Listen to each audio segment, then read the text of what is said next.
You relax and your mouth explode, and then something slips out. It always happens. Yeah, you can't push too hard. We've learned over the years. Oh yeah. Days. Sit on a towel. Don't force it. It's romance, like laying out the towels. Oh God. So welcome back, VUR. It's Friday. We're back with Mike Hawthorne. Hi, how are you? Mike Hawthorne. Hello.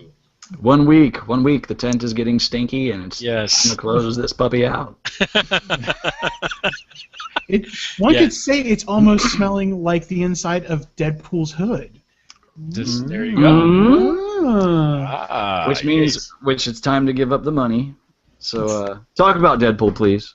Okay. And go. Deadpool. It's all you.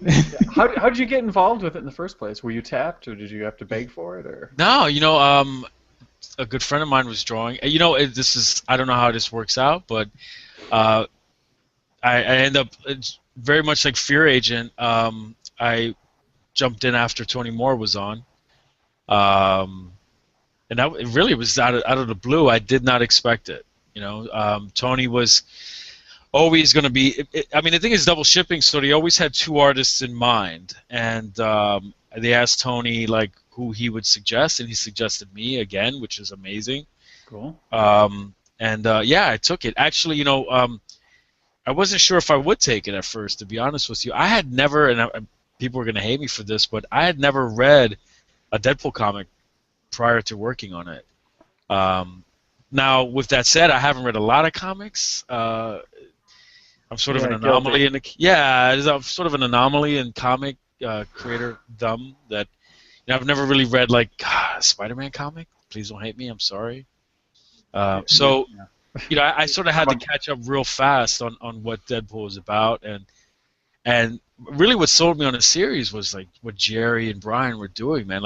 I think it was a stroke of genius on Jordan's part to get a couple of comedy writers who were also comic fans to write Deadpool, because these guys are doing some amazing stuff with it, man. Cool. Yeah, with regards to the not reading comics and doing comics, I don't feel bad about that because I read I read comics until I started working on my own. Yeah. Now I just collect things that I point at and say one day I'll read. That's exactly right, man. So no hate on you there. Yeah, it's like I mentioned cooking. It's like you cook all day and you get home and you just want to eat cereal because you just don't want to have to cook anymore. Right. Sure. So it's funny. It just works out that way. I catch myself buying comics kind of just to look at them and absorb them more than reading them. The things I tend to read tend to be prose stuff or nonfiction stuff. So. Sorry to derail you, but go ahead. No, it's cool. So you brought up Brian and Gerry there. How is it working with two guys that aren't really traditional comic writers? Have you found any interesting quirks or anything working with them as far as making a comic? Well, the one thing I will say is that it's very clear that Gerry's coming and Brian are coming from a different tradition. But with that said, I think it's actually pretty amazing. The scripts are genuinely entertaining before I even draw a page. I mean, you could read these things and laugh your ass off, or feel for Deadpool with the written word. And I like to think I haven't worked with anybody I haven't liked, so I don't want to single these guys out and say that they are somehow more special than any other writer I worked with. But I think for me, when I can enjoy the script itself before I even start thinking about drawing pictures, that for me is a huge sell. I was I got to work with Greg Rucka on Queen and Country, and his scripts were like that. He would have for a 22-page book, he'd send you a 50-page script. I mean, it was so you figure a 5-issue arc, man. This is a novel he just sent you. And it read beautifully, and that's a funny comparison because that's just such a serious book compared to Deadpool. But it's the one thing I find myself, thinking back to working with Greg and how much I'm enjoying these things just in a script form. Plus, also they're just they're very professional. These guys are, I finish a book, there's another script waiting for me. These guys are very on the stick. And Gerry's writing other stuff too. I mean, he's writing for, what's that Walking Dead after show thing they do, the Talking Dead. Talking Dead. Yeah, so I think he writes on that. I mean, he's wow. And he's obviously writing other books for Marvel. Yeah. So these guys are very workmanlike, but it's always funny. And a lot of the sight gags that are in the book that people assume I do are written in. I mean, we had this funny bit where they had Deadpool in the middle of a gunfight run into a toy store, and it's full of all these crazy kids, just like snot, these kids going nuts. And he's like, whoa, this is too much. And he runs back out into the gunfight because, and it's just one of those things that we don't need. Like, we really didn't need in the story. It didn't push anything along, but it was such a funny bit, like that's where the comedy writing discipline comes in. These guys are so great at writing bits and sight gags and just getting how the comic will be funny. But there's one funny story where I goofed with.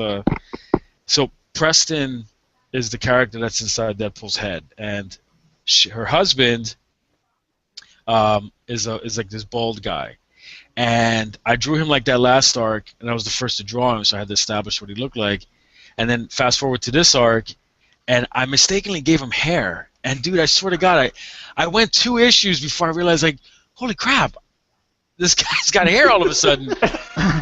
So how much hair did you give him? Like, we went from bald dude, he went from like bald, like Dr. Phil bald, right, to like straight up, like just the entire head is his whole head. so I'm like desperately calling, and I emailed Jordan and Gerry and everybody. I'm like, holy crap, I gotta fix these pages. And that's like, I'm sorry, Jerry's like, well, wait a minute, this could be a funny bit where his wife is dead and he's gotten hair plugs, like he's gotten his hair. So that is amazing. I love that. Oh, they're so great at that. Like, they're so flexible, they're so quick on their feet. And there's been a couple instances like that where there's a visual mistake and they write it into the book and make it funnier.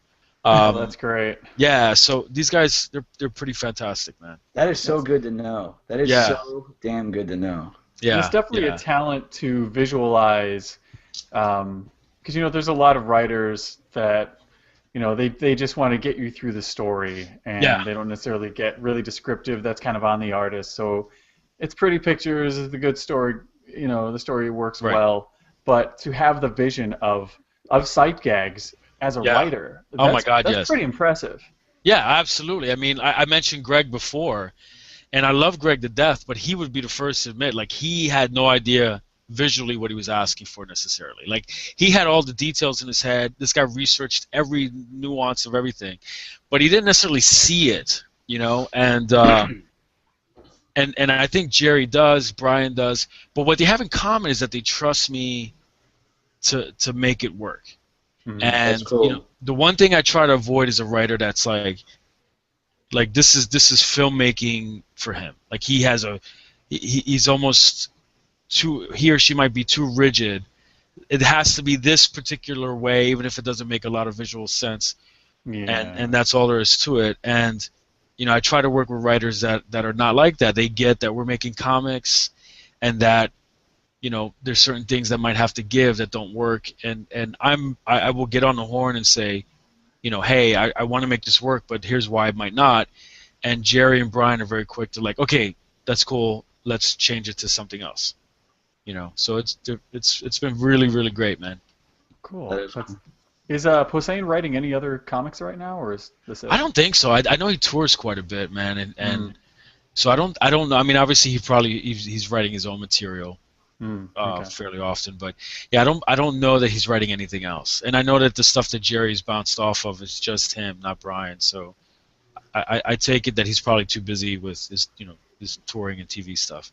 Yeah, because he puts out like an album like every year or two. Yeah, tour material and everything. So he's a prolific dude, man, and he's hilarious. Yeah. And it's great to hear like people like him and Patton Oswalt and those comedians and stuff that come out and do the geek humor and stuff like that. And it's very clear that is something close to their heart. They're not just like going through the motions. Yeah, we put Patton sort of in an issue of Deadpool. Actually, he's the So I don't know if you guys are familiar with the last arc, with the demon that gave these 4 different dudes weird powers, and one of them is Patton, the guy that there's a guy that can change his appearance, and it's great because Brian and Gerry have him, instead of doing supervillain stuff, he's pretending to be Luke Cage so he can get with Luke's wife, it's just he's just doing this creepy stuff, which is what let's face it, most of these scummy dudes wouldn't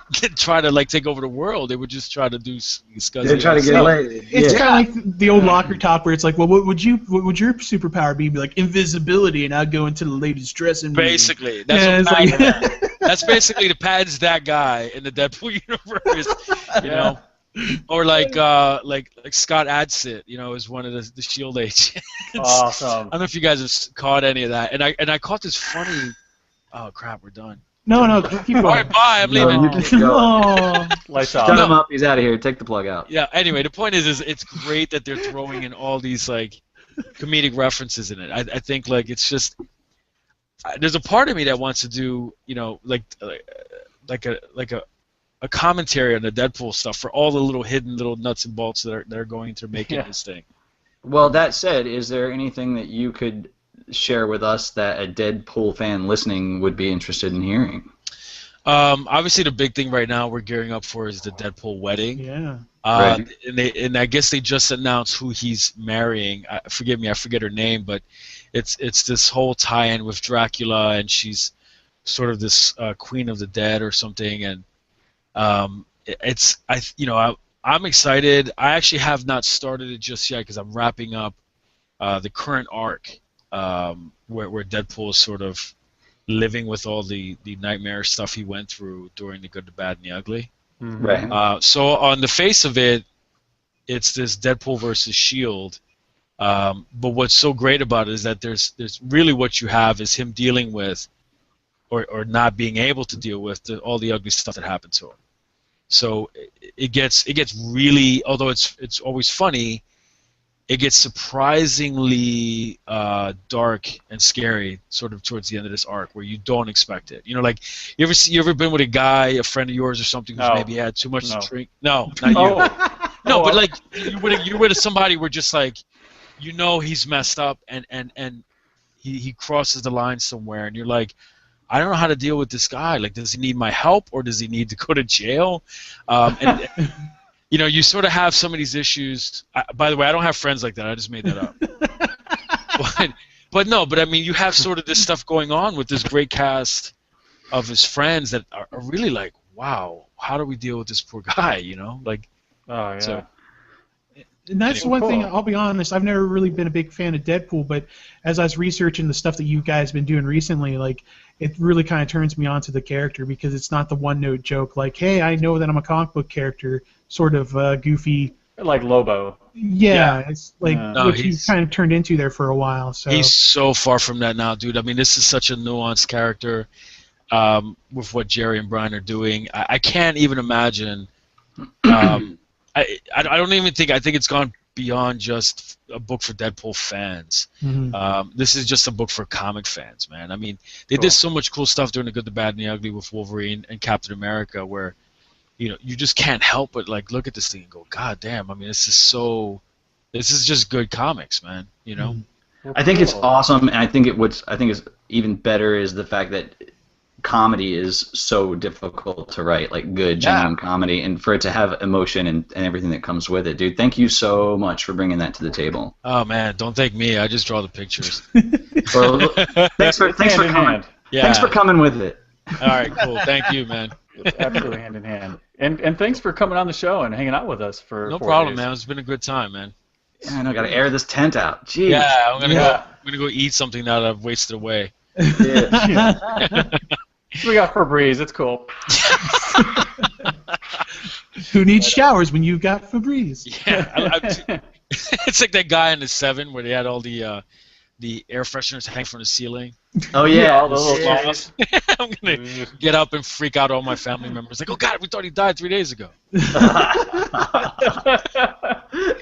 Anyway, thanks for having me, guys. Yeah, thank you. Absolutely. And hey, we'll be back next week with more VOR. And And next week we're doing the worst spin-offs of Star Wars. Is that what we decided on? I think we should right now. Okay. Probably won't be as cool as this. I'm gonna warn you. No, hell no. No, This has been a great way to start off the year. Like absolutely. I'm excited now. Like I'm ready to go read some Deadpool, and which is the first time I've ever said that in my entire life. Dude, Oh, this right is the on. first Yeah. time I've ever thought this. I want to tweet the show now. So, Yeah, excellent.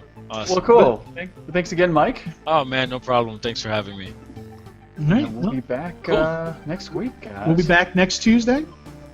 Boy, they. Absolutely. So And, until then, I think Oh. let's give the last one over to Mike.